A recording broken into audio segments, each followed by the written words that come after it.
Bonjour à tous, je suis Antoine du site jerécupéremonex.com. Je vais vous parler aujourd'hui de la pire erreur qu'on fait quasiment tous quand on souhaite récupérer son ex et pourquoi ça ne marche pas. On va voir tout ça ensemble et je vais vous expliquer aussi du coup quelles sont les bonnes solutions et qu'est-ce qu'on doit mettre en place pour éviter de faire ça et pour éviter de tomber dans ce fameux piège que peut-être 99% des gens font quand ils souhaitent récupérer leurs ex. Généralement, les premiers jours qui suivent la rupture, on se sent comme libéré, on se sent presque même mieux en fait. On s'est engueulé, on s'est disputé, et puis on part chacun fièrement dans son coin. Et puis là, on se dit que voilà, du coup, tout va pour le mieux dans le meilleur des mondes. Mais en fait, au bout de 2-3 jours, on se dit merde, j'ai quand même fait une erreur. Faut quand même que j'aille revenir pour voir mon ex. Et c'est là qu'en général, on rappelle l'ex. Et puis cette fois-ci, étrangement, ça ne marche plus. C'est-à-dire que on s'était déjà disputé auparavant. Mais là, on essaye de revenir et on sent bien que l'ex est déterminé et que ça ne fonctionnera plus.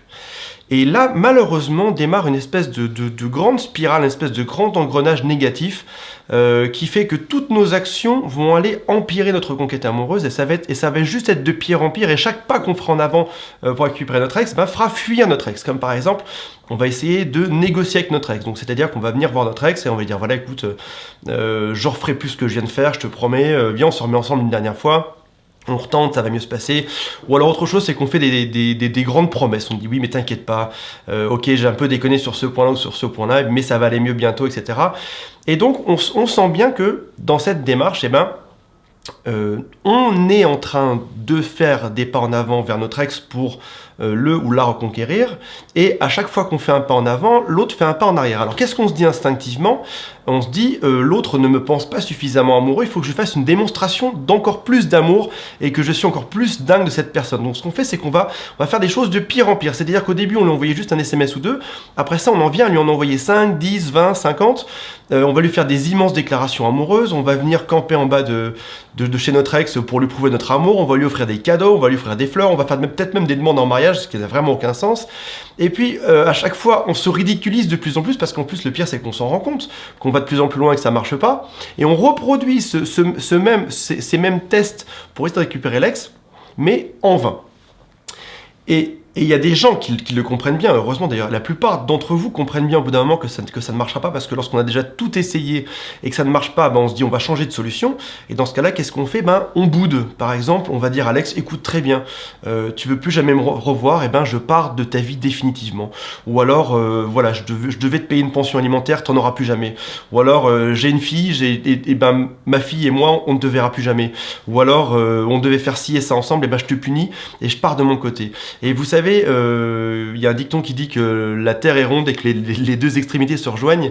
Et très souvent, quand on est très très amoureux de quelqu'un, on est aussi énormément dans la haine et dans le ressenti. Parce que on n'arrive pas à avoir une position neutre là-dedans. Soit on montre à notre ex qu'on est très amoureux, soit on lui montre qu'on le déteste vraiment. Et dans ces deux cas, en fait, le message est le même finalement. Lorsqu'on souhaite le punir ou lorsqu'on lui fait des grandes avances, le message est le même. Le message, c'est il y a beaucoup de sentiments, qu'ils soient positifs ou négatifs, et ça, notre ex le comprend bien. Et c'est ça qui fait que ça bloque, c'est que dans un jeu de séduction, il faut que, en principe, lorsque vous séduisez quelqu'un, il faut que l'un fasse un pas en avant, l'autre fasse un pas en arrière, et puis après ça, l'autre fait un pas en avant, l'autre fait un pas en arrière. Vous voyez, la séduction, c'est vraiment deux personnes qui se tournent autour, qui se cherchent. On ne connaît pas forcément l'issue du jeu de la séduction, et il y a un peu de mystère, et puis on passe du bon moment ensemble, etc. Et là, en l'occurrence, dans tout ce que je viens de vous dire, on est très très loin du jeu de séduction, parce que là, dans ce que je viens de vous raconter, on est dans un mode où une seule personne est en train de faire tout ce jeu de séduction pour deux, et l'autre en face bloque. Donc on comprend bien qu'on n'est pas du tout dans un jeu de séduction. Alors, première étape, pour contrer ça, pour arriver à reséduire son ex, c'est forcément le fameux silence radio, que vous avez dû trouver un peu partout sur le site jerécupéremonex.com. Le silence radio, ça consiste, comme son nom l'indique, à faire un silence de quelques jours, quelques semaines, en tout cas de marquer une vraie coupure pendant laquelle on n'envoie pas de messages, on n'envoie pas d'SMS, etc. Et puis après ça, on va essayer de revenir en forme. Pendant ce silence radio, on va se reconstruire, on va déjà commencer par se soigner parce qu'on n'est pas forcément au top. Qui dit rupture, dit perte de sommeil, dit perte d'appétit, dit mauvaise humeur de temps en temps, agacement, énervement, etc. Donc on va essayer de prendre un peu de recul par rapport à tout ça. Et l'idée, c'est bien évidemment de revenir après ça en super forme pour reconquérir notre ex. Après ça, pour ressortir avec notre ex, L'étape d'après, ça va être bien évidemment de briser ce silence radio et de revenir, mais par ce qu'on va appeler la méthode des petits pas. La méthode des petits pas, ça consiste à, plutôt que de faire un immense pas en avant, par exemple, admettons, votre objectif c'est de ressortir durablement avec votre ex. Eh bien, la méthode des petits pas explique qu'il y a un pas qui est plus petit que celui-ci. Par exemple, un petit pas, ça va être par exemple tout d'abord de commencer par, avant de ressortir à vie avec cette personne, déjà de ressortir au moins une fois avec elle. Et puis le petit pas d'avant, c'est peut-être même encore plus petit que ça, c'est peut-être juste d'aller dîner avec cette personne sans qu'il se passe rien. Et le petit pas qui vient juste avant ça, c'est peut-être juste de prendre un café avec cette personne. Et le petit pas qui est juste avant ça, c'est peut-être juste de l'appeler et de passer un bon moment avec cette personne. Donc vous voyez, on a tendance souvent, comme on est dans l'empressement, comme on se dit vite, vite, vite, il faut que je récupère mon ex, on a tendance très souvent à foncer, à aller beaucoup trop vite là-dedans, alors qu'en fait, ce qui va fonctionner, ça va être de faire des petits pas, c'est-à-dire d'y aller tout doucement. Alors déjà, on marque la rupture avec le silence radio, et après ça, on y va tout en douceur, on avance tout en douceur, et on va jusqu'à ce point désiré qui est de ressortir ensemble et de recréer quelque chose, mais sans aucun empressement. Et je vais vous dire, la plupart des gens qui réussissent leur reconquête amoureuse, ce sont des gens qui ont pris leur temps, ce sont des gens qui ont bien respecté le silence radio, et ce sont des gens qui y vont en douceur. Et si vous vous rappelez bien, au tout début, quand vous êtes sorti avec votre ex, vous deviez à peu près avoir la même chose, c'est-à-dire que quand vous... Alors bon, bien sûr, il y a des cas particuliers, je fais des généralisations, mais il y a des cas particuliers, bien évidemment. Mais la toute première fois où on sort avec son ex, avec une personne en général, on y va tout doucement. D'abord, on apprend à se connaître, après ça, on s'envoie quelques SMS, après ça, on se revoit, après ça, on va de plus en plus loin, après ça, et blabla, et blabla, après ça, on emménage, après ça, on a des enfants. Mais tout ça, ça a pris au moins 1 an ou 2 ans. Et là, c'est exactement le même mode, en fait. La grosse erreur, c'est de penser que vous allez reprendre votre relation exactement là où elle s'est arrêtée. Alors qu'en fait, votre relation d'avant avec cette personne est morte.